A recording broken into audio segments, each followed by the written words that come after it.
Une bataille de vote utile serait-elle en cours pour la seconde place du premier tour de la présidentielle? C'est à cette question qu'on va répondre dans cette vidéo. Donc pour cela, nous allons tout simplement étudier les sondages classiques depuis le début de la semaine et on va même peut-être voir 2 rollings de plus par rapport à la dernière vidéo sur les rollings. Donc c'est parti, bienvenue sur l'actu des sondages, c'est Stats et Société, désolé, la chaîne qui vous parle de stats et de sujets de société. Et donc, sans attendre, on va voir là. Attendez. Et voilà, c'est parti. Et on va voir les sondages de début de cette semaine. Donc là, je vous affiche. Donc c'est Cluster 17. Comme vous pouvez voir, on va voir plusieurs sondages, même peut-être 3 à 5 sondages. Donc on va commencer par Cluster 17 qui a été donc annoncé dès ce mardi. Alors, 2382 personnes, il n'affiche pas la marge d'erreur ici. Elle est d'environ 2 points. Tout simplement, voire 2,5 pour les 28% d'Emmanuel Macron. Donc voilà la marge d'erreur. Vous avez les dates. Il n'y a pas de commanditaire pour Cluster 17. Ils font ça en autonomie. Pour rappel, ce n'est pas vraiment un institut comme les autres. C'est plutôt un laboratoire. Ça a été créé par des universitaires. Donc on remarque Emmanuel Macron à 28%, donc qui baisse un petit peu, comme partout ailleurs. Marine Le Pen à 16,5%, suivi par Mélenchon à 14,5%, Zemmour à 12,5% et enfin Valérie Pécresse à 10,5%. Les autres sont soit autour de la barre des 5%, soit un petit peu en dessous. Je passe assez vite parce qu'il y a quand même pas mal de sondages à voir. Nous allons voir maintenant le sondage Ellab. Alors, chronologiquement, le sondage Ellab a été le premier publié cette semaine, donc dès mardi matin. On voit ici le commanditaire, c'est surtout BFM TV et un petit peu donc l'Express, avec un partenariat SFR. Bon, voilà, tout est dit. Maintenant, on va voir les données du sondage. Donc ici, ils mettent que les gens ont interrogé le 20 et le 21 mars, donc dimanche et lundi dernier. 1500 personnes, ça nous donne une marge d'erreur d'environ 2,5 points pour des candidats qui seraient à 20-25%. 2 points pour 10-15% et 1,5 points pour les plus petits candidats. Voilà les marges d'erreur. Il les affiche ici, mine de rien, donc voilà, donc vous pouvez les avoir. Alors par rapport au pourcentage, donc ici voilà, donc ils sont même un peu plus optimistes que moi. Hop, l'intention de vote, est-ce qu'ils ont mis? Oui, ouais, c'est ça, ils sont légèrement plus optimistes. Bon, je suis un peu plus prudent, visiblement. Alors, donc, Ellab, on a ici les commanditaires donc, que je vous ai déjà dit, donc on va passer aux intentions de vote eux-mêmes. Alors, beaucoup d'analyses. En fait, on commence par présenter l'analyse du sondage avant de présenter les chiffres. Donc, on a Emmanuel Macron à 27,5%, donc moins 3,5%. Alors, Ellab, c'est celui qui donne le plus de variations pour le vote d'Emmanuel Macron, surtout depuis la guerre en Ukraine, comme on peut le voir. Marine Le Pen, par contre, c'est intéressant, à 20%. Suivi par Jean-Luc Mélenchon à 15%, Valérie Pécresse et Éric Zemmour ex aequo à 10%. Les autres sont en dessous de 5% pour ce sondage. Donc là, je vais terminer par faire tous les premiers tours et après on fera les seconds tours. Donc du coup, on passe maintenant au sondage Harris. Hop, on va monter déjà dans les données sondagières. Donc Harris qui est fait, donc Harris Toluna, donc il faut maintenant dire Toluna. Même ici, on peut dire Harris Interactive Toluna pour Challenge. Et Challenge, c'est le commanditaire. Donc, on va voir ici les données sondagières. 18 au 21 mars, donc ça a commencé vendredi dernier, ça s'est terminé lundi pour l'interrogation. 2300 personnes interrogées, ils ont retenu 1997 personnes, donc un petit peu moins de 2000 personnes. Au niveau des marges d'erreur, nous avons les chiffres ici. Donc, en fonction du pourcentage de l'intention de vote ici, on a la marge d'erreur qu'il faut voir. Donc 2,1% pour 30%, un peu moins de 2% pour 20% et aux alentours de 1,5% on va dire pour 10% de marge d'erreur. C'est parti et on va voir justement les intentions de vote. Donc là ils ont fait un petit rappel, on y reviendra peut-être un petit peu. Alors ils ont fait un petit rappel de 2017 pour savoir où on en était à 3 semaines du scrutin. Et voici donc les intentions de vote pour la présidentielle. Emmanuel Macron à 29,5%, donc comme on peut voir là, ça fait 3 instituts de sondage, et on tourne à peu près autour des mêmes chiffres en réalité. Marine Le Pen à 19,5%, Jean-Luc Mélenchon à 14%, Valérie Pécresse et Éric Zemmour, 10 et 11% respectivement, les autres à 5% ou un petit peu en dessous. Là, on a des évolutions, puisque Harris fait des sondages depuis pas mal de temps, comme on peut le voir, donc avec des évolutions de courbe depuis le début. Donc maintenant que nous avons vu donc, les instituts de sondage classiques, je vais passer rapidement sur les instituts qui font du rolling, dont je n'ai pas parlé. Donc ici, date terrain, vous voyez les commanditaires et les instituts. Date terrain qui est ici, le nombre de personnes. Petit zoom sur en fait l'intervalle de confiance, enfin les marges d'erreur. Donc ici, on est plutôt à 3% pour 30%. Et ici, les intentions de vote, qui ont très peu bougé pour l'Ipsos par rapport à hier.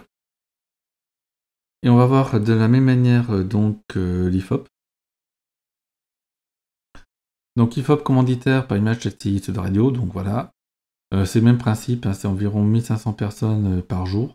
Pas par jour, 500 personnes par jour et 1500 personnes parce qu'ils prennent les 3 derniers jours. Les marges d'erreur sont d'environ 2,5%, voire 2% lorsqu'on est pour les candidats à 15%. Enfin 2 points ou 2,5 points.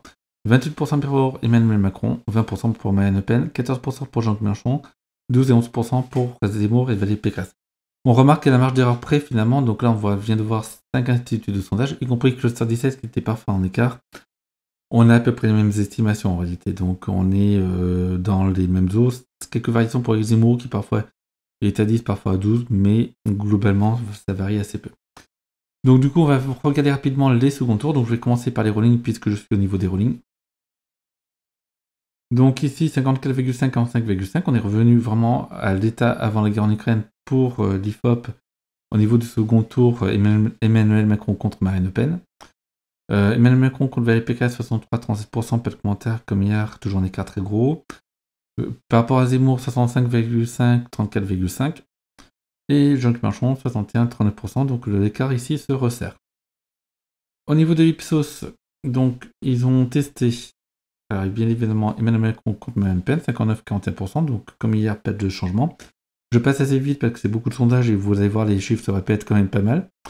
Et, nouveauté, ils ont testé que l'hypothèse Emmanuel Macron contre Marine Le Pen.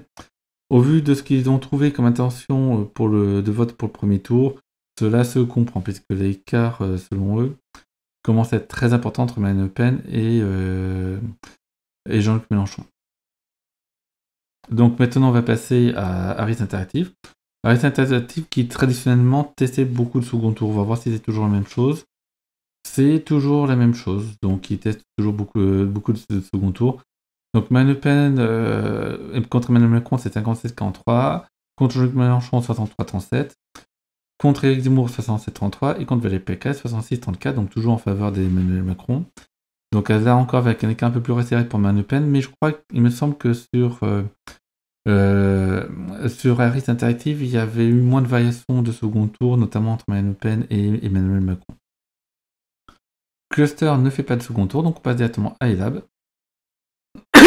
Désolé pour le tout simplement.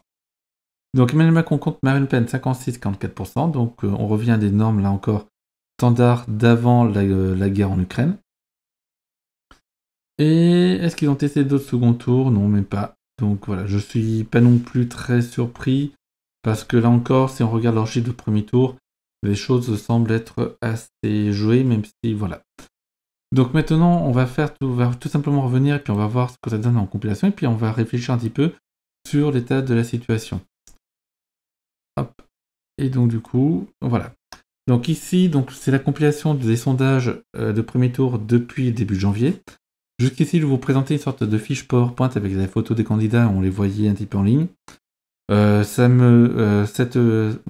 présentation commence à être compliquée à mettre à jour pour moi, surtout que j'ai pas trop de temps. Donc là, je vous ai fait une présentation un peu plus brute de fonderie et qui reprend l'ensemble des instituts de sondage. C'est-à-dire qu'à chaque fois, c'est tous les instituts de sondage qu'on publie durant la semaine. Petite exception, c'est que parfois, lorsqu'un institut de sondage publie, mais avec des chiffres d'enquête terrain qui datent de plus d'une semaine ou 10 jours, je ne l'inclus pas parce que ça fausse tout simplement les résultats.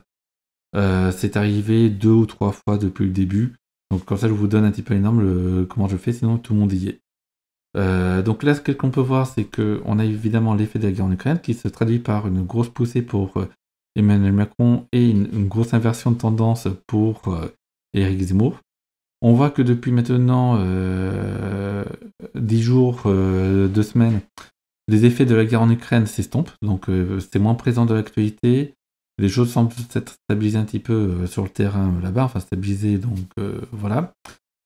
On remarque que cela profite finalement à Jean-Luc Mélenchon qui avait commencé à avoir une bonne dynamique, qui s'était bien freinée durant la guerre en Ukraine, qui reprend du coup. Mais surtout, c'est Marine Le Pen qui profite aussi d'une belle augmentation depuis maintenant une semaine, 10 jours. Et c'est là qu'on va répondre justement, qu'on va voir un petit peu ce qu'on parlait au début de vidéo, qui est dans l'écran titre. Je vous remets ici. La bataille des votes utiles. Et c'est effectivement ce qui semble se passer entre Marine Le Pen et Jean-Luc Mélenchon. Donc on voit que Jean-Luc Mélenchon avait une bonne poussée. Si Marine Le Pen n'avait pas augmenté ici, elle continue sur sa lancée entre 16 et 17%. Jean-Luc Mélenchon était tout à fait capable de la rattraper pour le moment du vote. Donc le vote il est ici. Il reste plus que 2 semaines et demie. Donc là, l'affichage pour la semaine 12 ici, elles sont partielles, puisque je n'ai pas encore tous les instituts, mais on a pratiquement tout le monde. Il reste plus que BVA qui n'a pas encore publié. Et on voit justement que Éric Zemmour et Valérie Pécresse se retrouvent en baisse. Là-dessus, il y a 2 explications. Il y a d'une part, Marine Le Pen est celle qui a le plus de chances de se retrouver au second tour. C'est vrai. Cependant, on pouvait voir que Éric Zemmour avait tout à fait ses chances auparavant.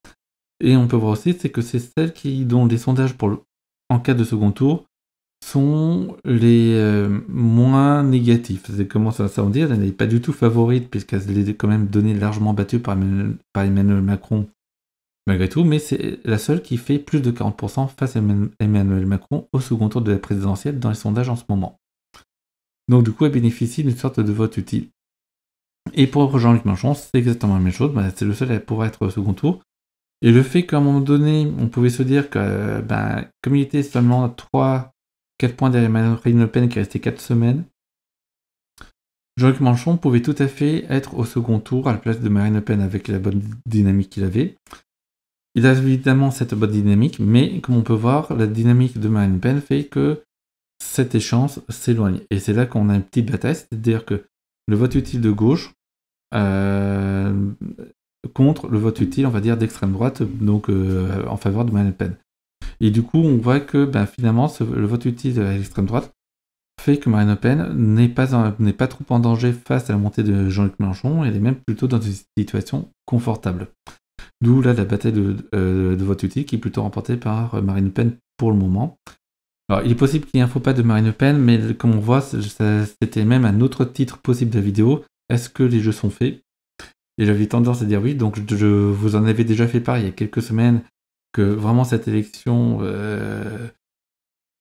on peut dire que c'est lorsqu'on voit les sondages de cette élection par rapport aux sondages des élections précédentes et les résultats correspondants, il y a assez peu de doutes, enfin, tout peut arriver, ça sera exceptionnel, mais si par exemple une autre personne qu'Emmanuel Macron est finalement élu à cette élection présidentielle, ça sera vraiment un véritable exploit. Ça serait du jamais vu dans la Ve République, eu égard au sondage et à l'historique. Là encore, je serais presque à dire aussi que vu les sondages actuellement de premier tour, il me paraît difficile d'avoir un autre second tour que Emmanuel Macron contre Marine Le Pen. Il y avait encore un doute en début de semaine, c'était encore possible, mais là la poussée de Marine Le Pen rend l'hypothèse d'un second tour Emmanuel Macron contre Jean-Luc Mélenchon beaucoup moins probable. Concernant Éric Zemmour et Valérie Pécresse, leurs probabilités d'être au second tour sont vraiment très minces. Il n'y a pas d'autre mot. Valérie Pécresse va devoir se battre très dur pour rester au-dessus des 10%. C'est presque sa dernière bataille pour essayer d'arracher un score pas trop mauvais. Pour moi, ça va être difficile. Il est possible qu'elle ait le même type de score qu'aux européennes, donc qu'avait fait donc je crois que, alors je vais pas dire de bêtises, je me trompe parfois dans les prénoms, mais c'était Monsieur Bellamy aux élections européennes qui avait fait donc 8%. C'est un score qui est tout à fait possible pour Valérie Pécresse vu la dynamique. Elle perd environ 1 point par semaine. Elle est légèrement de plus de 10%, la semaine n'est pas finie, il reste encore 2 semaines. Il est très probable qu'elle se termine en dessous de 10% et peut-être 8-9%, c'est probable pour la candidate des Républicains. Pour Éric Zemmour, lui aussi peut être concerné par cette barre de 10%, bien que sa base électorale qui reprend quand même quelques fondamentaux de Jean-Marie Le Pen auparavant, donc notamment sur les questions sociétales, et aussi sur un ras-le-bol de Marine Le Pen trop aseptisé dans les rangs de l'extrême droite, fait qu'il est probable qu'il reste au-dessus des 10%, et que, à défaut d'avoir fait une vraie percée, d'avoir dépassé Marine Le Pen, il est installé un mouvement politique tout à la droite de l'échiquier politique, qui reprend certains fondamentaux de l'ancien Front National, plus quelques fondamentaux plus traditionnalistes, comme on pouvait le connaître avec Sens commun éventuellement au niveau des Républicains. Il fait une petite fusion, on va dire, d'une extrême droite qui n'est pas forcément celle du Front National, mais qui se rapproche de quelques fondamentaux, tout en ayant plutôt un côté un peu plus traditionnaliste que pouvait l'être éventuellement le Front National auparavant. Donc voilà. Alors évidemment, il y aurait beaucoup à dire sur l'extrême droite, puisque c'est quand même beaucoup de courants. Donc je simplifie assez grossièrement, je sais que c'est pas sûr du tout, surtout que l'idée que Éric Zemmour soit d'extrême droite n'est pas forcément acquise pour tout le monde, notamment pour dans les rangs des Républicains. Pourtant, de par ses idées, c'est quand même plutôt là qu'il se situe, que ce soit sur l'immigration, que ce soit sur le sociétal. Il est quand même très à droite de l'échiquier, c'est même le candidat le plus à droite de l'échiquier politique dans cette présidentielle. Plus à droite que Marine Le Pen, par exemple. Donc voilà. Là-dessus, je pense que je vais terminer cette vidéo. Je vais quand même vous montrer rapidement ce que ça donne au niveau des rollings. Voilà, donc là c'est mis à jour par rapport à la vidéo de tout à l'heure où il y avait, de tout à l'heure que j'ai enregistré tout à l'heure, mais qui a été publié donc ce mercredi où il n'y avait que OpinionWay, puisque j'avais fait donc entre midi et 2. Donc ici on voit donc la baisse d'Emmanuel Macron. Forcément, le début du graphique ça correspond qu'aux 2 dernières semaines. Donc par rapport au graphique ici, c'est comme si j'avais pris depuis le sommet, depuis le S10 jusqu'à S12, puisque je ne fais ce graphique sur les rollings que depuis même pas 2 semaines en fait, que depuis 10 jours en fait. Donc voilà, donc là on voit très nettement la poussée de Marine Le Pen, on voit aussi la dynamique de Jean-Luc Mélenchon et la baisse de Valérie Pécresse et Éric Zemmour. Ici il n'y a que 3 instituts, il n'y a que ceux qui publient quotidiennement, donc l'Ipsos, l'IFOP et OpinionWay. Donc du coup les courbes sont un peu plus hésitantes parce que du coup ça fait un peu plus de bruit, c'est plus je rajoute de sondage, plus les courbes sont lissées. Donc là forcément elles sont moins lissées, d'autant plus que c'est quotidien. Mais toujours au-dessus, c'est quand même assez intéressant à voir. Donc là aussi, on va voir comment ça va évoluer jusqu'au jour du vote. Donc voilà. Là-dessus, si cela vous a plu, likez. N'hésitez pas à commenter, surtout argumenter dans vos commentaires. Ça permet de rehausser votre image, vos arguments et l'image de la chaîne aussi. Donc c'est du bénéfice pour moi. N'hésitez pas à partager la vidéo, surtout si certains sont hésitants ou vous présentent des sondages un peu en écart.